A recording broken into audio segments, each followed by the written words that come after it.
Hello प्यारे बच्चों, कैसे हैं आप लोग। आई होप आप लोगों को कल की क्लास अच्छे से समझ में आई होगी और कोई प्रॉब्लम नहीं हुआ होगा। क्लासेस थोड़ी लंबी हैं, लेकिन उसमें बहुत सारे कॉन्सेप्ट आप लोगों के क्लियर किए जाते हैं ताकि आप लोगों को आगामी जो भी एग्जाम्स आए उसमें प्रॉब्लम ना हो। क्योंकि आपको पता होना चाहिए बच्चों, चाहे छोटे एग्जाम्स हो या बड़े एग्जाम्स हो, अब वो जो है कंपटीशन हार्ड होते जा रहा है, टफ होते जा रहा है। जो क्वेश्चंस हैं अब वो डीप आने लगे हैं। जैसे पहले क्वेश्चन आते थे कि रेपो रेट वर्तमान में कितना है या रिवर्स रेपो रेट कितना है, लेकिन अब ये पूछता है कि रेपो रेट क्या है, रिवर्स रेपो रेट क्या है, या वो कौन कौन से तरीके हैं जिससे मुद्रास्फीति को कंट्रोल किया जाता है, या कौन से तरीके हैं जिससे मुद्रा अपस्फीति को कंट्रोल किया जाता है। तो अब इस तरह के क्वेश्चन आने लगे हैं जो कूट में रहते हैं, और वो आप तभी सही कर सकते हैं जब आप उसको अच्छे से पढ़े होंगे, आपका कॉन्सेप्ट क्लियर होगा। तो इसी चीज को ध्यान में रखते हुए कि जो भी भविष्य में आप लोगों को एग्जाम दे रहे हो उसमें आप लोगों को कोई प्रॉब्लम ना हो, और जो सब्जेक्ट है वो आपको समझ में आए, अंडरस्टैंडिंग वाले क्वेश्चन होते हैं, तो आपका अंडरस्टैंडिंग जो है वो डेवलप करना हमारा मेन उद्देश्य है। इसीलिए हम क्लासेस लंबा हो या कुछ भी उसको ध्यान नहीं देते, बल्कि कोशिश करते हैं कि आप लोगों को बेस्ट से बेस्ट चीजें दी जाए ताकि आप लोगों को एग्जाम में कभी भी दिक्कत ना हो। तो आई होप आप लोग समझेंगे और खूब मेहनत से पढ़ाई करेंगे। तो चलिए आज की क्लास की शुरुआत करेंगे, और मुद्रा बैंकिंग एवं बाजार प्रणाली का जो आपका क्लास है, या आज आपका सेकंड क्लास है, कल आपने फर्स्ट पढ़ा है। इसके बाद अगर जो भी पॉइंट्स बचेंगे उसको हम आगे की क्लास में डिस्कस करेंगे। तो आज का जो क्लास है ये भी बहुत ही बढ़िया है, बहुत इंपॉर्टेंट है, और साथ में बहुत इंटरेस्टिंग भी है। रटना कुछ भी नहीं है, समझने का प्रयास करेंगे तो आगे से एग्जाम्स में ऐसा भी क्वेश्चन आएगा तो आपको उसे सॉल्व करने में बिल्कुल भी प्रॉब्लम नहीं होगी। तो चलिए आज की क्लास की शुरुआत करते हैं। और आज आपका जो क्लास है उसमें जो पहला हेडिंग है ये मौद्रिक नीति है। मौद्रिक नीति आप जानते हैं कि आरबीआई के द्वारा ही जो है निर्धारित किया जाता है, जिसमें ब्याज की दर क्या होगा, किस तरह से मार्केट में पैसे ले जाने हैं, किस तरह से मार्केट से पैसे वापस लेने हैं, अर्थव्यवस्था को कैसे संतुलित करना है, कैसे सब कुछ बैलेंसिंग रहे और हमारा जो विकास है वो होता रहे, और मार्केट का जो एक नियम है वो भी बना रहे, उसमें ज्यादा उतार चढ़ाव ना आए। इन सारी चीजों को ध्यान में रखते हुए जो है मौद्रिक नीतियां बनाई जाती हैं। तो इसी को हम देखेंगे। चलिए बच्चों देखते हैं क्या है मौद्रिक नीति। यह एक व्यापक अवधारणा है, यानी कि बहुत बड़ा चीज है जिसमें हर चीज को इंक्लूड किया जाता है। आर्थिक नीति के अंतिम उद्देश्य को प्राप्त करने के लिए मौद्रिक नीति केंद्रीय बैंक के नियंत्रण में ब्याज दरों, मुद्रा आपूर्ति, ऋण की उपलब्धता जैसे परिणामों को विनियमित करने के लिए मौद्रिक नीति बनाई जाती है। यानी कि ब्याज दर क्या होगा, मुद्रा की आपूर्ति कितनी होगी, कैसे होगी, और ऋण की उपलब्धता हर किसी के पास कैसे होगा, किन चीजों से होगा, किस मात्रा में होगा, इन सारी चीजों का जो निर्धारण है वो मौद्रिक नीति के तहत किया जाता है। और एक बहुत ही बड़ा क्षेत्र है या व्यापक अवधारणा है जिसका अंतिम जो उद्देश्य है मार्केट को बैलेंस करना है, पैसे की आवाजाही को, उसकी मात्रा को बैलेंस करना है। ये मौद्रिक नीति में आता है, इंपॉर्टेंट है बच्चों, ध्यान देंगे। मौद्रिक नीति के उद्देश्य क्या है, तो पहला है अर्थव्यवस्था में कीमत स्थिरता बनाए रखना, यानी कि जो हमारा मार्केट है उसमें कीमत जो होती है, मूल्य जो होता है वस्तुओं और सेवाओं का, उसमें बहुत ज्यादा उतार चढ़ाव ना आए। यानी कि अचानक से कोई भी वस्तु या सेवा महंगी ना हो जाए, या उसमें इतने ज्यादा जो है गिरावट ना आ जाए कि जो उत्पादक है उसको नुकसान होने लगे, या इतना ज्यादा महंगा ना हो जाए कि लोगों के पहुंच से बाहर हो जाए। तो इसलिए जो कीमत है उसको स्थिर बनाए रखना भी एक बहुत ही बड़ा काम होता है, और अर्थव्यवस्था में ये चीज बैलेंस करना सरकार का या कहिए कि आरबीआई का काम है। और इसके लिए वो जो भी नीतियां अपनानी होती हैं वो सारी नीतियों को अपनाते हैं और अर्थव्यवस्था में कीमतों को और मुद्रा के प्रवाह को नियंत्रित करने का प्रयास करते हैं। तो मौद्रिक नीति में जो पहला कार्य है वो क्या है, कीमतों को स्थिर बनाए रखना, यानी कि बहुत ज्यादा उतार चढ़ाव कीमतों में नहीं आना चाहिए। इसके अलावा मुद्रा स्फीति पर नियंत्रण, यानी कि मार्केट में मुद्रा की सप्लाई बहुत ज्यादा ना हो जाए। आपको पता है जब मार्केट में मुद्रा की सप्लाई बहुत ज्यादा हो जाती है तो जो वस्तुएं हैं उनकी कीमत बढ़ जाती है, मुद्रा की वैल्यू घट जाती है, और इसी को मुद्रा स्फीति कहते हैं, और ये अच्छा नहीं है। यानी कि एक सीमा से ज्यादा गरीब होता है तो हमारी अर्थव्यवस्था के लिए ठीक नहीं है। तो इसको भी नियंत्रित कौन करता है, इसको भी नियंत्रित मौद्रिक नीति के तहत किया जाता है। इसके अलावा मंदी की स्थिति में मुद्रा अस्फीति से निकलने के लिए सबसे महत्वपूर्ण अस्त्र के रूप में मौद्रिक नीति को उपयोग में लाया जाता है। यानी कि अगर मंदी की स्थिति आती है, जो मुद्रा की आपूर्ति है मार्केट में वो घट जाता है, तो जब लोगों के पास मुद्रा नहीं होगा तो डिमांड नहीं होगा, और डिमांड नहीं होगा तो सप्लाई नहीं होगी, और अर्थव्यवस्था में जो है मंदी की स्थिति आ जाती है। और इसको भी कंट्रोल करने के लिए जो सबसे बढ़िया अस्त्र है या जो सबसे बढ़िया तरीका है वो मौद्रिक नीति है। इसी के द्वारा मुद्रास्फीति हो या मुद्रा अस्फीति हो या कीमतों का उतार चढ़ाव हो, इन सारी चीजों को कंट्रोल किया जाता है। तो इसकी जो मेन उद्देश्य है वो आपका मुद्रास्फीति को कंट्रोल करना, मुद्रा अस्फीति को कंट्रोल करना और कीमतों को कंट्रोल करना है। इंपॉर्टेंट है, ध्यान देंगे। मौद्रिक नीति के ऊपर उपकरण क्या क्या है, यानी कि ये जो है उद्देश्य कीमत को स्थिर करना, मुद्रा अस्फीति और स्फीति को नियंत्रित करना। इसको करने के लिए कौन कौन से उपकरण है या कौन कौन से तरीके हैं, तो आपके पास ये सारे तरीके हैं जिनसे हम मुद्रा अस्फीति, मुद्रा स्फीति और कीमत को कंट्रोल करते हैं। जिसमें आपको पहला है बैंक दर।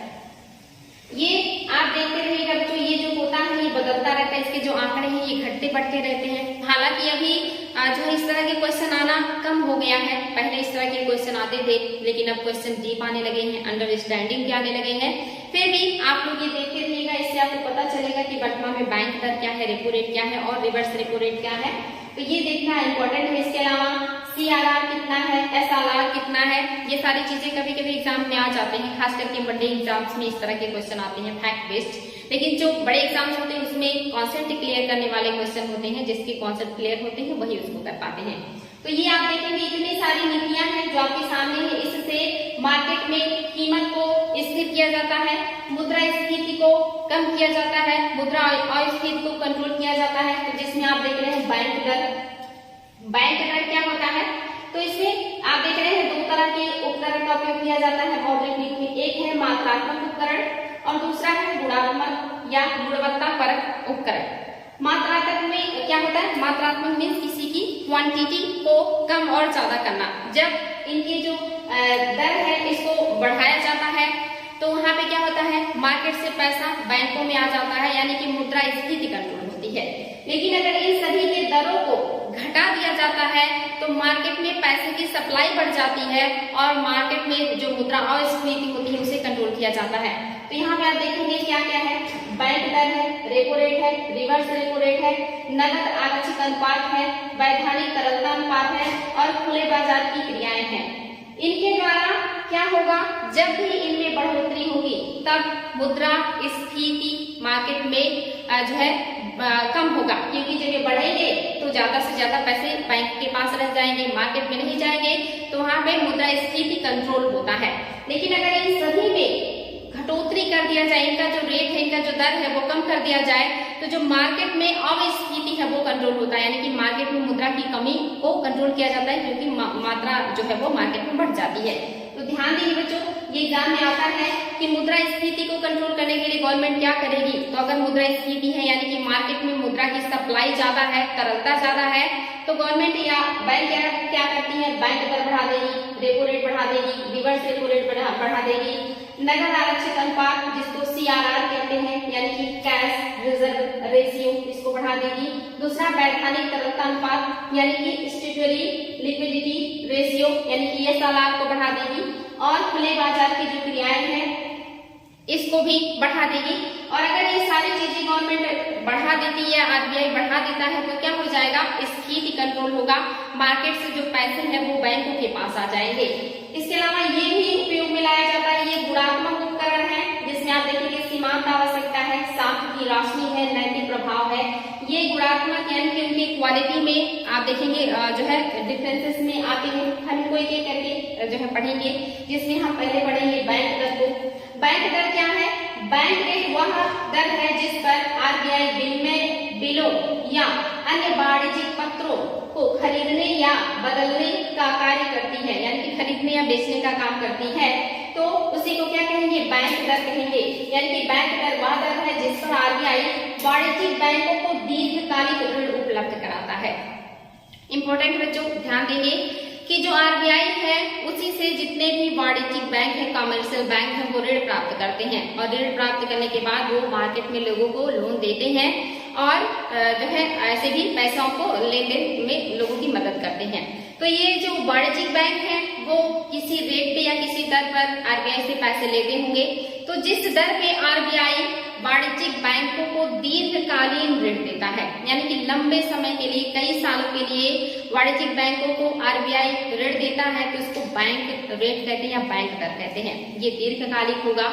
यहाँ पे आरबीआई वाणिज्यिक बैंकों को पैसे देगा और ये दीर्घकालिक ऋण होगा। लेकिन अगर यहाँ पे रेपो रेट हो जाता है तो रेपो रेट में जो आरबीआई है वो बैंकों को ऋण देता है, लेकिन अल्पकाल के लिए देता है, ये अल्पकालिक होता है। माइनर सा अंतर है, बैंक दर दीर्घकालिक है, रेपो रेट अल्पकालिक है। दोनों में आरबीआई वाणिज्यिक बैंकों को ऋण प्रदान करते हैं। तो इम्पोर्टेंट है बच्चों, ध्यान देंगे। बैंक दर में वृद्धि किया जाएगा तो क्या प्रभाव होगा उसका अर्थव्यवस्था पे, ये चीज बहुत ही बढ़िया है और ये बहुत आसान भी है। यानी कि जब आरबीआई अपना बैंक दर बढ़ा देगा, यानी कि लोगों को जो ऋण देता है, जो वाणिज्यिक बैंक है उनको जो ऋण देता है आरबीआई, तो उसके बदले में जो उनसे ब्याज लेता है, वो ब्याज अगर आरबीआई बढ़ा देगा तो अर्थव्यवस्था में क्या प्रभाव आएगा। तो आपको पता है कि जब आरबीआई ज्यादा ब्याज लेने लगेगा तो जो बैंक है वो आरबीआई से कम पैसे लेंगे, लोन या उधार, और जब आरबीआई से वो कम पैसे प्राप्त करेंगे तो वो उनके यहाँ जो तरलता होगी, जो मुद्रा की मात्रा है वो कम हो जाएगा, और जब उनके पास मुद्रा की मात्रा कम होगी, तरलता कम होगी, तो वो महंगे ऋणों में लोगों को लोन देंगे या पैसा प्रोवाइड करेंगे। और जब वो ऐसा करेंगे तो मार्केट में जो बैंक है या जो कारोबारी है या जो लोग हैं उनके पास पैसे की सप्लाई घट जाएगी, और जब लोगों के पास पैसे नहीं होंगे, कारोबारियों के पास पैसे नहीं होंगे, तो वो निवेश कम करेंगे, या जो परिवार के लोग हैं उनके पास पैसे कम हो जाएंगे तो वो कम सामान खरीदेंगे, कम चीजों को ले आएंगे। तो इससे क्या होगा, मार्केट में पैसे की तरलता घट जाती है, और इससे क्या होता है, जो स्थिति होता है वो कंट्रोल होता है। यानी कि अगर मार्केट में बहुत ज्यादा पैसे की सप्लाई है तो वो घट जाएगी और फिर मुद्रा स्थिति कंट्रोल हो जाएगा। तो बहुत आसान है बच्चों, अगर आरबीआई बैंक रेट बढ़ाता है तो जो वाणिज्यिक बैंक है वो पैसे कम लेंगे आरबीआई से, और फिर वो महंगी ब्याज दरों पे लोगों को पैसे देंगे। लोगों के पास या जो कारोबारी उनके पास पैसे कम होंगे तो वो कम इन्वेस्ट करेंगे, कम सामान खरीदेंगे, जिससे मार्केट में पैसे की जो आवाजाही है वो कम हो जाएगी, और इससे क्या होगा, मुद्रा स्थिति कंट्रोल होता है। तो आरबीआई को मुद्रा स्थिति कंट्रोल करना होगा तो बैंक दर को बढ़ा देगी, और मुद्रा और स्थिति को कंट्रोल करना होगा तो बैंक दर को घटा देगी। तो वही है, यहाँ पे मैंने आपको बताया है, बहुत सारी चीजें लिखी हैं। साथ ही अगर वो बैंक दर को कम कर देगी तो सेम अपोजिट हो जाएगा, यानी कि आरबीआई बहुत कम ब्याज पर अगर लोगों को पैसे देगी तो उसके पास क्या होगा, लोग ज्यादा से ज्यादा पैसे लेने के लिए आएंगे, यानी कि बहुत बड़ी मात्रा में लोग वहाँ पैसे लेने के लिए आएंगे और ज्यादा पैसे लेकर के जाएंगे, और फिर बैंकों के पास पैसे ज्यादा होंगे, और जब बैंकों के पास पैसे ज्यादा होंगे तो बहुत कम जो है ब्याज पर या सस्ते ब्याज पर लोगों को ऋण प्रोवाइड करेंगे, जिससे जो बिजनेसमैन है, जो कारोबारी है, वो ज्यादा पैसा ले जाएंगे, क्योंकि उन्हें कम ऋण देना है। जो परिवार के लोग हैं वो भी जो है ऋण लेंगे और नई नई वस्तुओं को खरीदेंगे। जो व्यवसायी है वो नए नए व्यवसाय करेंगे, नई नई चीजों को जो है खरीदेंगे, बेचेंगे, निवेश करेंगे मार्केट में। तो मार्केट में पैसे की तरलता बढ़ जाएगी, और ऐसी स्थिति कब आती है, जब मार्केट में अवस्थिति होती है, यानी कि मुद्रा संकुचन होता है, मार्केट में पैसे की सप्लाई बढ़ानी होती है, तो आरबीआई वहां पर बैंक दर घटा देती है, ताकि जो बैंक है वो ज्यादा पैसा ले जाए और लोगों को ज्यादा से ज्यादा पैसा कम ऋण पर दे, और जो लोग हैं वो मार्केट में पैसे को उतारे, निवेश करे, और मार्केट में पैसे की जो तरलता है वो बढ़ जाए। तो ऐसे में अवस्थिति कंट्रोल होती है। तो इम्पोर्टेंट बच्चों, बैंक दर बढ़ेगा तो मुद्रा स्थिति कंट्रोल होगी, बैंक दर घटेगा तो मुद्रा अवस्थिति कंट्रोल होगी। बहुत आसान है, आई होप आपको समझ में आया होगा। इसके अलावा और क्या होगा, तो रेपो रेट क्या है। रेपो रेट मैंने बताया कि रेपो रेट में जो आरबीआई है वो वाणिज्यिक बैंकों को अल्पकाल के लिए ऋण प्रोवाइड करता है, यानी कि बहुत कम समय के लिए जो बैंक है वो रेपो रेट के दर पर वाणिज्यिक बैंक जो है वो लेंगे ऋण आरबीआई से। यानी कि आरबीआई दो तरह का ऋण देता है, एक दीर्घकालिक और एक अल्पकालिक। जो दीर्घकालिक देगा वो बैंक दर पे देगा, और जो अल्पकालिक देगा वो रेपो रेट पर देगा। तो रेपो रेट पर ही वाणिज्यिक बैंक लोन लेकर के आएंगे आरबीआई से और अपना काम चलाएंगे।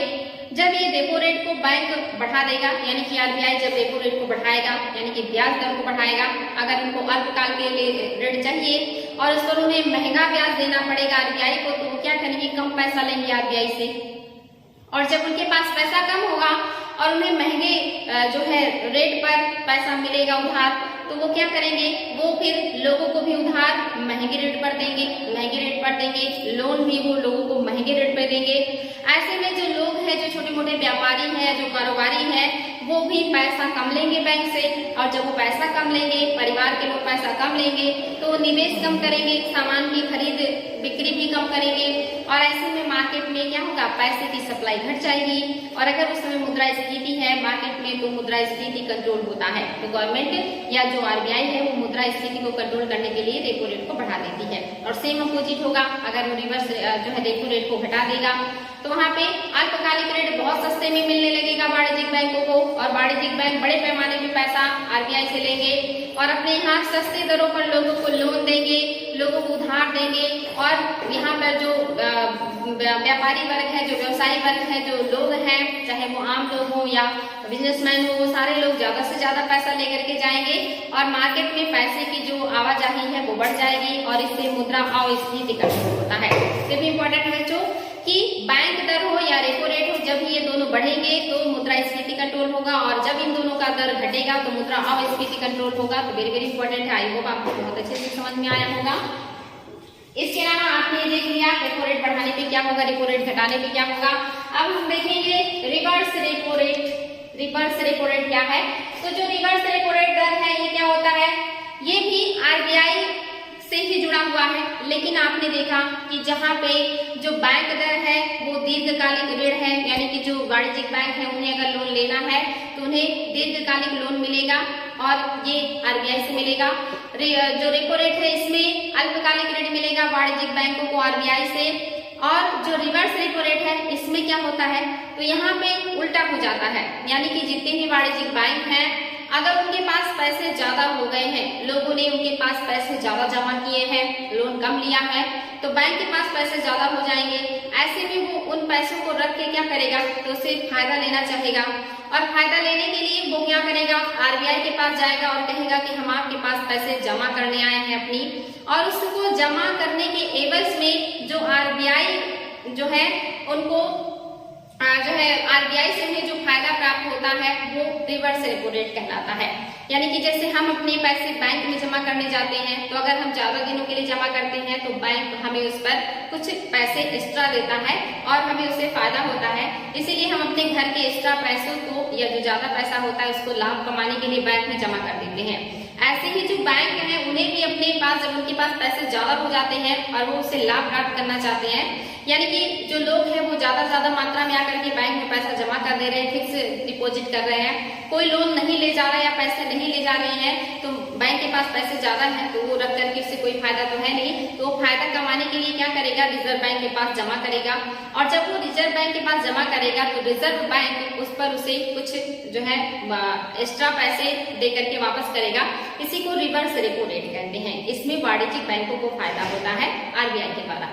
इसमें भी इम्पोर्टेंट है, जब भी रिवर्स रेपो रेट जो है आरबीआई बढ़ा देगा तो यहाँ पे जो बैंक है उनको ज्यादा फायदा होगा, तो क्या करेंगे, बड़े पैमाने पे अपने पैसे को ला करके आरबीआई के पास जमा करना शुरू कर देंगे, क्योंकि उन्हें जमा करने से पैसे ज्यादा मिलने वाले हैं।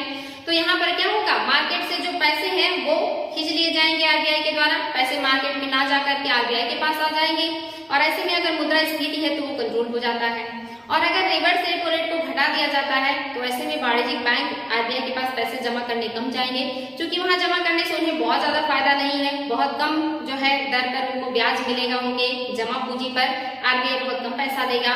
तो ऐसे में वो सोचेंगे कि जो हमारा पैसा है वो ज्यादा से ज्यादा मार्केट में जाए, लोगों के पास जाए, और उन्हें वो ज्यादा ब्याज पर पैसे देंगे तो उन्हें ज्यादा फायदा होगा, तो वो आरबीआई के पास जमा नहीं करना चाहेंगे, और ऐसे में क्या होगा, जो पैसा है वो मार्केट में आएगा और तरलता बढ़ जाएगी, और इससे मुद्रा अस्फीति कंट्रोल होता है। तो इम्पोर्टेंट है बच्चों, बहुत ही जो है आसान है, जब भी इनकी जो कीमतें हैं या जो दर है वो बढ़ेंगे तो मार्केट से पैसा खींचेगा, और अगर इनकी दर जो है वो घटेंगे तो मार्केट में पैसे सप्लाई होंगे, और इन्हीं के द्वारा जो गवर्नमेंट है वो मुद्रा अस्फीति और कीमतों को नियंत्रित करती है। इम्पोर्टेंट है, ये तो थी आपकी मेन 3 चीजें। इसके अलावा हम CRR और SLR को भी देखते हैं कि क्या है ये। CRR को क्या कहते हैं, कैश रिजर्व रेशियो, यानी कि ये जो पैसा होता है ये वाणिज्यिक बैंक ले जाकर के आरबीआई के पास जमा करते हैं, और ये जमा करना उनके लिए बाध्यकारी है, यानी कि वो अपनी मर्जी से नहीं करते हैं, उनके टोटल जमा पूंजी का एक निश्चित भाग जो आरबीआई तय करती है उसको जो है आरबीआई के पास जमा करना पड़ता है बैंकों को, और इस पर आरबीआई से उन्हें कोई ब्याज नहीं मिलता या कोई फायदा नहीं होता। यानी कि एक निश्चित जो उनके पास टोटल जमा राशि है उसका एक निश्चित भाग जितनी % आरबीआई तय करेगी उतना ले जा करके आरबीआई के पास हर वाणिज्यिक बैंक को रखना होगा। उस पर उन्हें आरबीआई से कुछ नहीं मिलता, उसका उन्हें कोई फायदा नहीं है। लेकिन ये आरबीआई क्यों रखवाता है? तो जैसे मान लीजिए कि जो बैंक है वो तो चाहेंगे कि उनके पास जितना पैसा वो सब मार्केट में उतार दे ताकि उसको फायदा हो जाए।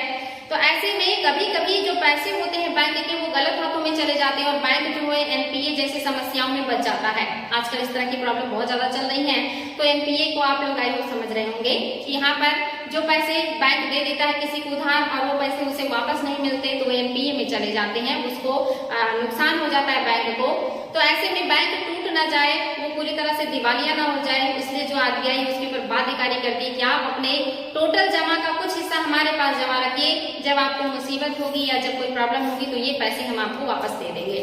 तो ये जमा करना पड़ता है बैंकों को आरबीआई के पास, जिससे बैंकों को कोई फायदा नहीं होता। इसलिए जब भी जो गवर्नमेंट है वो सीआरआर की मात्रा बढ़ा देती है तो जो बैंक है उनको अपनी जमा पूंजी का एक बड़ा हिस्सा आरबीआई के पास जमा कर देना पड़ता है, जिससे उनको कोई फायदा नहीं होता है। और ऐसे में जब उनके पास पैसा कम होगा यानी कि बैंक अपना एक बड़ा हिस्सा आरबीआई के पास जो है सीआरआर के रूप में जमा कर देंगे, कैश रिजर्व रेशियो के रूप में जमा कर देंगे, तो उनके पास पैसे कम हो जाएंगे और फिर वो लोगों को महंगे जो है ब्याज पर ऋण देंगे और ऐसे में लोग कम पैसा ले जाएंगे बैंक से और मार्केट में तरलता जो है वो कम हो जाएगी। तो जब भी बैंक दर बढ़ेगा, रेपो रेट बढ़ेगा, रिवर्स रेपो रेट बढ़ेगा या सीआरआर बढ़ेगा तो मुद्रास्फीति कंट्रोल होगी, मार्केट में पैसे की सप्लाई कम हो जाएगी। याद रखेंगे ये कैश के रूप में रखा जाता है, कैश रिजर्व रेशियो है, ये आरबीआई के पास कैश के रूप में होगा और ये बैंकों के टोटल जमा का एक निश्चित अनुपात होगा। ये निश्चित अनुपात घटता बढ़ता रहता है, इसको आरबीआई ही तय करता है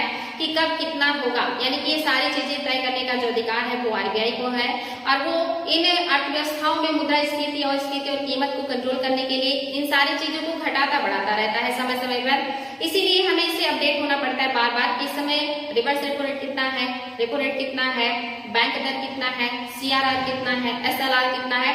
बहुत आसान है बच्चों, अगर आप इन सारी चीजों से अपडेट रहते हैं तो आप लोगों को एग्जाम में क्वेश्चन हल करने में बिल्कुल भी प्रॉब्लम नहीं होगा। तो आई होप आप लोगों को सीआरआर समझ में आया होगा, कैश रिजर्व रेशियो समझ में आ गया होगा। अब दूसरा देखते हैं एसएलआर यानी कि सांविधिक तरलता अनुपात। ये क्या है? तो आपने जहां देखा कि जो रिजर्व मतलब कैश रिजर्व रेशियो है जो कैश के रूप में होता है, ये आरबीआई के पास बैंक जमा करते हैं अपने टोटल जो जमा का है उसका एक निश्चित भाग। वही जो सीएलआर है इसमें क्या होता है कि टोटल जमा का एक निश्चित भाग जो बैंक होंगे वो अपने पास ही रखेंगे, ये भी आरबीआई ही तय करता है। और ये भी जो है बैंकों को बैकअप देने के लिए या उन्हें दिवालिया होने से बचाने के लिए आरबीआई उनके ऊपर बाध्यकारी रूप से ये सारी चीजें लागू करता है कि आपको ऐसा करना ही पड़ेगा, बैंक इसके खिलाफ नहीं जा सकते। यानी कि उन्हें अगर बैंक चलानी है तो एक रिजर्व उन्हें आरबीआई के पास भी रखना होगा और एक रिजर्व उन्हें अपने पास भी रखना होगा। कभी अगर उनके ऊपर प्रॉब्लम होती है या पैसे की कमी होती है तो वो उसका उपयोग करेंगे ऐसे टाइम में। तो जो सीएलआर होगा ये बैंक अपने पास खुद रखेंगे, सारे वाणिज्यिक बैंक अपने पास रखेंगे और ये जो होगा ये कैश के रूप में भी हो सकता है, ये सोने के रूप में भी हो सकता है, ये सरकारी प्रतिभूतियों के रूप में भी हो सकता है। तो ये आप इसको ये कंफ्यूज मत होइएगा कि जो कैश रिजर्व रेशियो होगा वो पूरी तरह कैश में होगा यानी कि मुद्रा में होगा, लेकिन जो सीएलआर है जो बैंक अपने पास रखेंगे ये वो सोने के रूप में भी रख सकते हैं, ये पैसे के रूप में भी रख सकते हैं और ये सरकारी प्रतिभूतियों के रूप में भी रख सकते हैं और ये भी निश्चित आरबीआई ही करता है, ये भी घटता बढ़ता रहता है।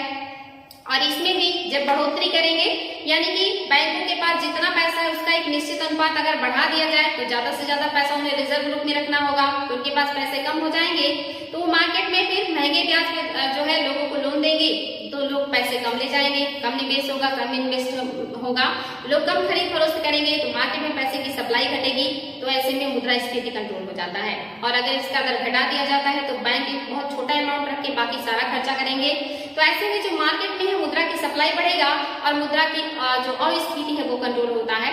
तो जितनी भी चीजें मैंने आपको बताई हैं, 5 चीजें बताई हैं, रेपो रेट बताया, रिवर्स रेपो रेट बताया, बैंक दर बताया, एसएलआर बताया, सीआरआर बताया, ये सारी चीजें अगर बैंक बढ़ाता है तो यानी कि आरबीआई बढ़ाता है तो मुद्रा की जो मार्केट में सप्लाई है वो घट जाएगी, और जब मुद्रा की सप्लाई घटेगी तो मुद्रास्फीति कंट्रोल होगा। लेकिन इन पांचों चीजों को अगर आरबीआई घटा देती है तो मुद्रा की जो सप्लाई है वो मार्केट में बढ़ जाएगी, और जब ये बढ़ेगी तो मुद्रा अस्फीति कंट्रोल होगा। अस्फीति का मतलब मुद्रा संकुचन, मुद्रा की कमी है मार्केट में। ऐसे में जब ये सारी चीजें घटा दी जाएंगी तो जो बैंक है वो ज्यादा से ज्यादा पैसे मार्केट में उतारेंगे, या लोगों के पास पैसे ज्यादा आएंगे और फिर वो मार्केट में आएंगे और फिर तरलता बढ़ेगी, और ऐसे में जो मुद्रा अस्फीति है वो कंट्रोल हो जाती है। तो ये सारी चीजें आरबीआई क्या करता है, अपने मौद्रिक नीति में एक उपकरण के रूप में या एक हथियार के रूप में जो है उपयोग में लाता हो। आई होप आप लोगों को प्रॉब्लम नहीं होना चाहिए कि बैंक दर क्या है, रेपो रेट क्या है, रिवर्स रेपो रेट क्या है, सीएलआर क्या है, ऐसा सीआरआर क्या है और एसएलआर क्या है। तो माइनर अंतर है बच्चों, है कुछ भी नहीं। आई होप आज के बाद आप लोगों को इसमें कंफ्यूजन नहीं होगा, आई होप समझ में आया होगा। चलिए आगे बढ़ते हैं और भी देखते हैं। तो ये सारी चीजें मैंने बताई आपको। रिवर्स रेपो रेट घटाने का क्या नतीजा होगा, बढ़ाने का क्या नतीजा होगा। इसके अलावा नगद आरक्षित अनुपात सीआरआर क्या है, उसको बढ़ाएगा बैंक तो क्या नतीजे आएंगे, उसको घटाएगा तो क्या नतीजे आएंगे, सब मैंने बता दिया आपको। वैधानिक सामग्री तरलता अनुपात यानी कि एसएलआर क्या है, और इसमें अगर बढ़ोतरी की जाएगी तो क्या नतीजा आएगा, और अगर घटाएंगे तो क्या प्रॉब्लम होगी या क्या उसका रिजल्ट आएगा। ये सारी चीजें क्लियर हो गई होंगी। इसके अलावा जो बचा है खुले बाजार की क्रिया। खुले बाजार की क्रिया क्या है, यानी कि आरबीआई जब भी ओपन मार्केट, खुले बाजार का मतलब होता है ओपन मार्केट में सरकारी प्रतिभूतियों, ट्रेजरी बिल्स या अन्य स्वीकृत विपत्रों का क्रय विक्रय करता है तो इसी को खुला मार्केट या ओपन मार्केट जो है क्रियाएं कहते हैं। यह क्रिया आरबीआई द्वारा किया जाता है यदि बाजार में मुद्रा आपूर्ति बढ़ानी है या मुद्रा संकुचन को कम करना है, तो ऐसे में क्या होगा, इन प्रतिभूतियों को क्रय किया जाएगा, यानी कि इनको जो है लोगों से खरीदा जाएगा। और अगर बाजार में मुद्रा आपूर्ति को कम करना है यानी कि मुद्रा स्फीति को नियंत्रित करना है तो ऐसे में प्रतिभूतियों का विक्रय किया जाएगा। इसको हम आपको अपनी भाषा में समझा देते हैं कि ओपन मार्केट क्या है। यहाँ पे जो आरबीआई और जो सरकार है ये दोनों लोग मिल करके काम करते हैं। यहाँ पर जो आरबीआई है वो गवर्नमेंट के एजेंट के रूप में काम करती है, और जो गवर्नमेंट की प्रतिभूतियां होती है, जो ट्रेजरी बिल्स होते हैं, ये क्या होते हैं, ये एक तरह के चेक की तरह होते हैं। अगर जैसे लोग इन्वेस्ट करते हैं मार्केट में या किसी बिजनेस में तो वहाँ उनको शेयर मिलता है, और उस शेयर को जब वो बेचते हैं तो उन्हें पैसा मिलता है।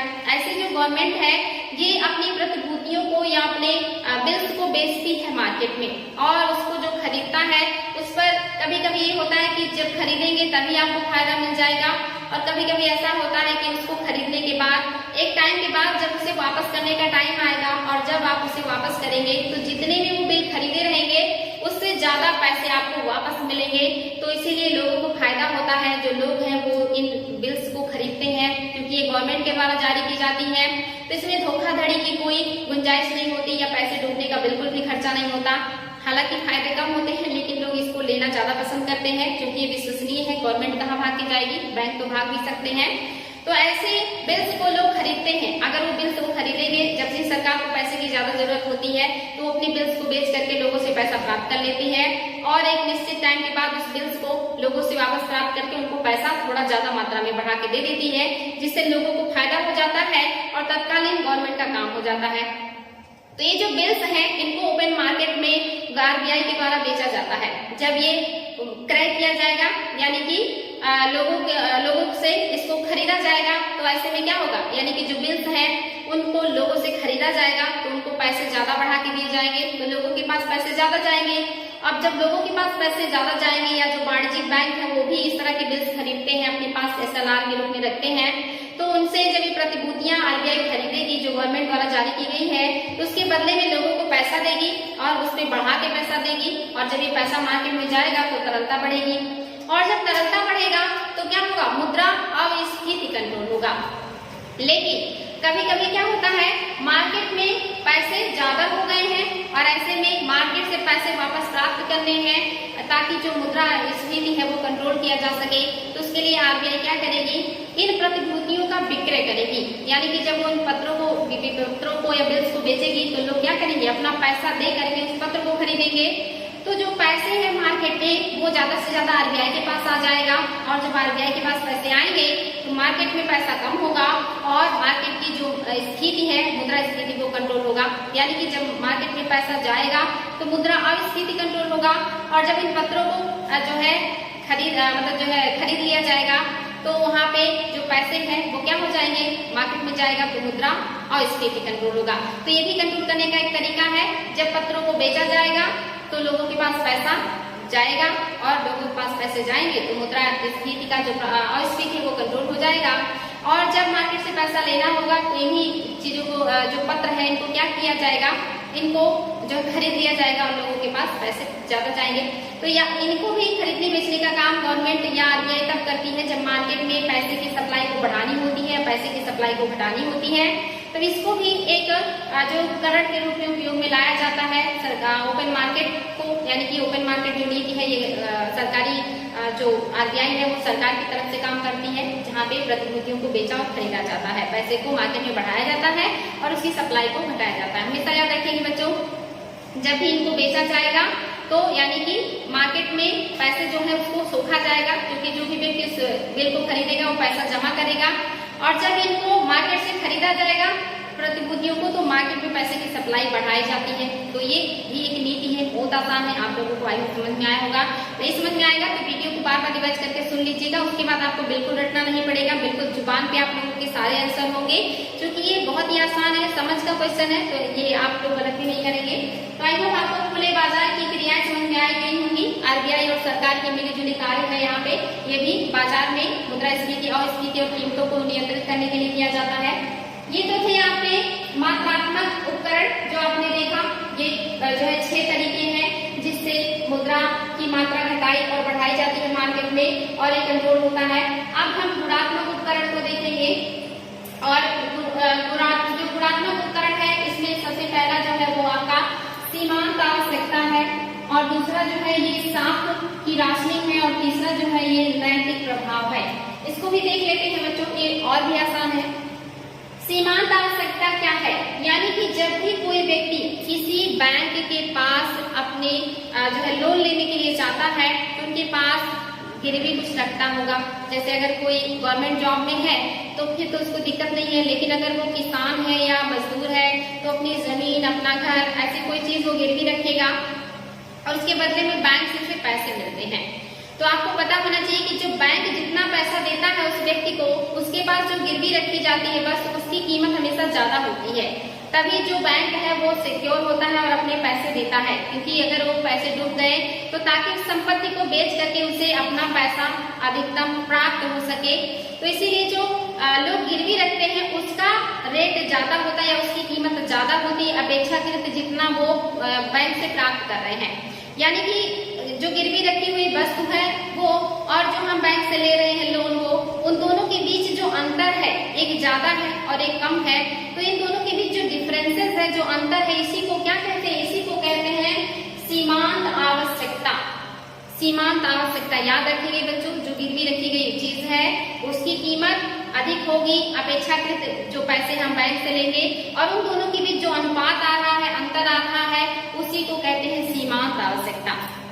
और आपको पता होना चाहिए कि ये भी गवर्नमेंट क्यों करती है, ये भी मार्केट में पैसे के जो है कंट्रोल करने के लिए करती है। यानी कि जब भी वो इस चीज को बढ़ा देगी, सीमांत आवश्यकता को बढ़ा देगी, यानी कि आपको लोन लेना है तो आपको ज्यादा से ज्यादा कीमती चीजें गिरवी रखनी होगी, तभी आपको लोन मिलेगा।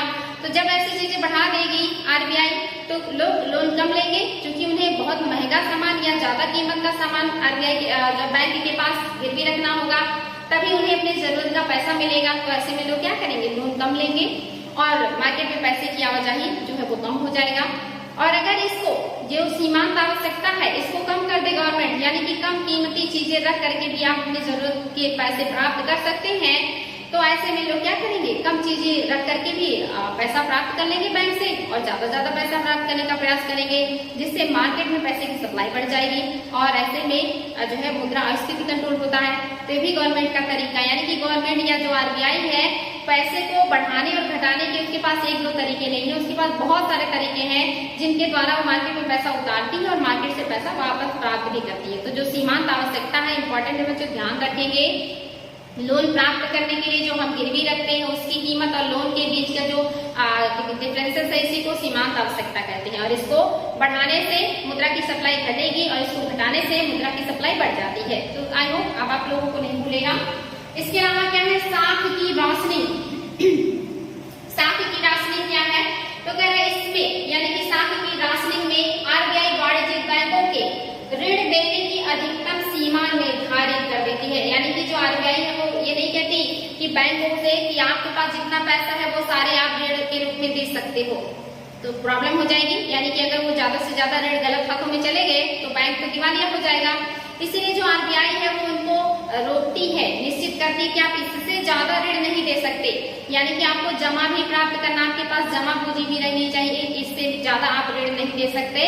तो आप अपने पास जितना चाहे जमा तो कर सकते हैं, लेकिन ऋण देने का एक जो है निश्चित अनुपात है, क्योंकि ऋण देने रिस्की होता है। और ऐसे में जो मतलब जो बैंक है उसके पास भी कुछ बचना चाहिए, तो वहाँ पे आरबीआई कंट्रोल करती है कि आप इससे ज्यादा नहीं ऋण देंगे और उसकी भी सीमा होती है। और इस सीमा को भी जब घटाया बढ़ाया जाएगा तो क्या होगा, मुद्रा की आपूर्ति घटेगी बढ़ेगी। यानी कि अगर जो ऋण देने की जो सीमा है उसको क्या करेगी, गवर्नमेंट घटा देगी, तो ऐसे में बैंकों के पास पैसे ज्यादा रहेंगे ऋण देने के लिए, तो वो कम ब्याज पे ऋण देंगे, मार्केट में पैसे की सप्लाई बढ़ेगी और मुद्रा स्फीति जो है वो अस्फीति कंट्रोल होगा। लेकिन अगर इस अनुपात को जो आरबीआई को बढ़ा दे कि ज्यादा से ज्यादा मात्रा में आप जो है नहीं दे सकते, यानी कि एक बड़ी मात्रा में आपको रखना होगा, इससे ज्यादा आप नहीं कर सकते, तो ऐसे में क्या होगा, मार्केट में पैसे की जो मतलब जो कमी है वो हो जाएगी। तो ये भी एक तरीका है, जब भी जो उसको गवर्नमेंट है वो घटाएगी तो उससे भी फर्क पड़ेगा और बढ़ाएगी तो फर्क पड़ेगा। एक निश्चित अनुपात है जिससे ज्यादा जो बैंक है वो लोगों को लोन नहीं दे सकते। ये आरबीआई की निगरानी भी होता है, अगर उसके नियमों का पालन नहीं करेंगे तो आरबीआई उनके खिलाफ एक्शन भी ले सकता है या एक्शन लेता है। आरबीआई कंट्रोल करता है इन सारी चीजों को और इसके खिलाफ कोई नहीं जा सकता। तो आरबीआई एक निश्चित अनुपात भी निर्धारित किया हुआ है कि इससे ज्यादा आप लोन नहीं दे सकते, इतना ही आपको देना है। तो ये क्या कहलाता है, ये साख की रोशनी कहलाती है। इसके अलावा आरबीआई कहता है कि जितना आप लोन दे रहे हैं, अगर आप 100% लोगों को लोन दे रहे हैं तो उसमें से 40% लोन आपको प्राथमिक क्षेत्र में देना होगा, जो प्राथमिकता प्राप्त क्षेत्र है उनको देना होगा। और उस प्राथमिकता प्राप्त क्षेत्रों में 18% लोन आपको कृषि क्षेत्र में देना होगा। ये बैंकों के लिए बाध्यकारी है, क्योंकि जो बैंक है वो ज्यादातर पैसे बिजनेसमैन या ऐसे लोगों को देते हैं जहां से उन्हें ज्यादा लाभ प्राप्त हो। जो प्राथमिकता प्राप्त क्षेत्र है वो जैसे आप देखेंगे कृषि है और दूसरे क्षेत्र है जो एमएसएमई है या और छोटे मोटे कारोबारी है, ऐसे लोगों को ऋण आसानी से नहीं मिलता है। तो इसीलिए जो आरबीआई उन्होंने बाध्यकारी कर दिया वाणिज्यिक बैंकों के ऊपर कि आप टोटल जितना 100% लोन दे रहे हैं उसका 40% लोन आप प्राथमिकता प्राप्त क्षेत्रों को देंगे और उस 40% में से जो प्राथमिकता प्राप्त क्षेत्र को जाएगा उसका 18% कृषि क्षेत्र में देना अनिवार्य कर दिया गया है बैंकों के लिए। इसीलिए अब लोन लेना थोड़ा आसान हो गया है किसानों के लिए और बाकी छोटे मोटे कारोबारियों के लिए। नहीं तो जो बैंक है वो ज्यादातर बड़े बिजनेसमैन या बड़े कारोबारियों को भी लोन देना पसंद करते हैं। तो याद रखिए बच्चों, ये क्या है, ये आरबीआई के द्वारा निश्चित किया गया अनुपात है कि कितने अनुपात तक आप ऋण दे सकते हैं। उसमें से 40% प्राथमिकता प्राप्त क्षेत्र को देंगे और उस 40% में से 18% आप कृषि क्षेत्र को देंगे। और जब इसको घटाया और बढ़ाया जाएगा तो मार्केट में क्या होगा, पैसे की आवाजाही में डिफरेंसेस आएंगे। अगर इसकी मात्रा घटेगी तो पैसे का जो है मात्रा मार्केट में बढ़ेगा और इसकी जो मात्रा है वो जब बढ़ा दी जाएगी तो मार्केट में पैसे की जो मात्रा है वो घट जाएगी। तो इम्पोर्टेंट बच्चों ध्यान देंगे। इसके अलावा और क्या करती है जो आरबीआई है, क्या करेगी, नैतिक प्रभाव। इसके अलावा एक और तरीका है जिसके द्वारा आरबीआई जो मतलब जितने भी बैंक उनको कंट्रोल करती है उनको जो है संभालती है। तो ये नैतिक प्रभाव यानी कि क्या करेगी वहाँ पे, यहाँ पे आरबीआई या नैतिक प्रभाव में आरबीआई द्वारा अन्य वाणिज्यिक बैंकों से या सभी वाणिज्यिक बैंकों से नीतियों का अनुपालन करने की दृष्टि से जारी किया जाता है और ये उपदेशों और दबाव का मेरा जुड़ा स्वरूप है। यानी कि आरबीआई सारे वाणिज्यिक बैंकों को उपदेश मीन्स होता है कि उसको मोटिवेट करना, अपनी बातों के द्वारा उसको समझाना और अगर वो नहीं समझ रहा है बातों से तो उसके ऊपर दबाव भी डालना कि अगर आप ऐसा नहीं करेंगे तो आपके बैंकिंग लाइसेंस रद्द कर दिए जाएंगे या आपको हमसे लोन प्राप्त नहीं होगा, हमारा कोई सपोर्ट प्राप्त नहीं होगा। तो यहाँ पे प्यार से भी RBI समझाती है, और अगर कोई बैंक नहीं समझता उसके बाद भी तो उसके ऊपर दबाव भी डालती है, यानी कि उसको जो है डांट और फटकार भी लगाती है। जैसे आप देखेंगे अगर कोई बैंक बहुत ज्यादा NPA में चला जाता है तो वहाँ पे RBI उनके ऊपर कंट्रोल लगाती है कि देखिए आप इससे ज्यादा लोन मत दिया कीजिए, और जो ग्राहक है उनको देख करके उनके बारे में पता करके लोन दीजिए, और NPA ना हो इसके लिए आप बराबर ग्राहक से संपर्क में बने रहिए और उनसे कांटेक्ट करते रहिए कि कहीं आपका पैसा डूब तो नहीं रहा है। ये जो है RBI समझाती है, तो इस तरह की बातें करती है बैंकों से। लेकिन अगर बैंक बार बार इस तरह की गलती कर रहा है, NPA बढ़ता जा रहा है, तो वहाँ पे RBI उनको दबाव बनाती है कि अगर आपने हमारी बात आगे से नहीं मानी जो हमने आपको बताया है तो आपको हमसे ऋण प्राप्त नहीं होगा, या आपके जो लाइसेंस है वो रद्द किए जाएंगे, या जो भी RBI की तरफ से सपोर्ट मिलता है वो नहीं मिलेगा। तो वहाँ पे बैंक के ऊपर दबाव भी बनाती है ताकि जो बैंक है वो सुचारू रूप से चले और जो उनका व्यवहार है वो नागरिकों के साथ अच्छा हो, जिनको जरूरत है उनको लोन दे, लेकिन ये देख करके दे कि कहीं हमारा लोन जो है वो डूब तो नहीं जाएगा, और जिसको लोन दे उससे बराबर संपर्क बनाए, उसके साथ अच्छा व्यवहार रखे और इस बात का ध्यान रखे कि उनका पैसा ना डूब जाए। इन सारी चीजों की निगरानी करे और बहुत जिम्मेदारी से काम करे। ये सारी चीजों को जब RBI प्यार से उपदेश दे के या मोटिवेट करके समझाए तो इसको भी कहेंगे, और अगर कोई बैंक उसकी बातों को नहीं मान रहा है या अवहेलना कर रहा है तो उसको उसके ऊपर दबाव भी डाल सकती है, उसको धमका भी सकती है RBI। तो इस तरह का जो काम होगा RBI जो करेगी वो क्या कहलाएगा, वो जो है नीतियों का नैतिक प्रभाव, यानी कि नैतिक रूप से किसी के ऊपर प्रभाव डालना, उसको उसकी जिम्मेदारियों का एहसास दिलाना, उसको उसकी कमियों का एहसास दिलाना और उसके अंदर और भी जो बेहतरीन चीजें हैं उसको डेवलप करने की बात करना। ये बार बार जो RBI है ये करती है, सभी बैंकों के ऊपर निगरानी रखती है, उनको मोटिवेट भी करती है, सही दिशा निर्देश देती है, चाहे वो प्यार से देना पड़े या दबाव के रूप में देना पड़े, ये भी RBI करती है।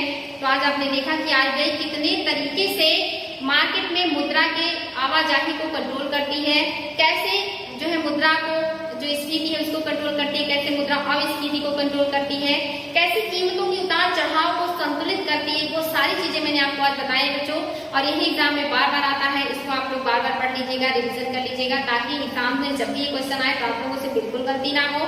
और ये बहुत समझ वाले चीजें हैं, बहुत अच्छे से आप लोगों को समझ में आया भी होगा, या आपके दैनिक जीवन के लिए भी बहुत अच्छा है। अगर आप इसे समझेंगे तो अपनी अर्थव्यवस्था को समझ पाएंगे।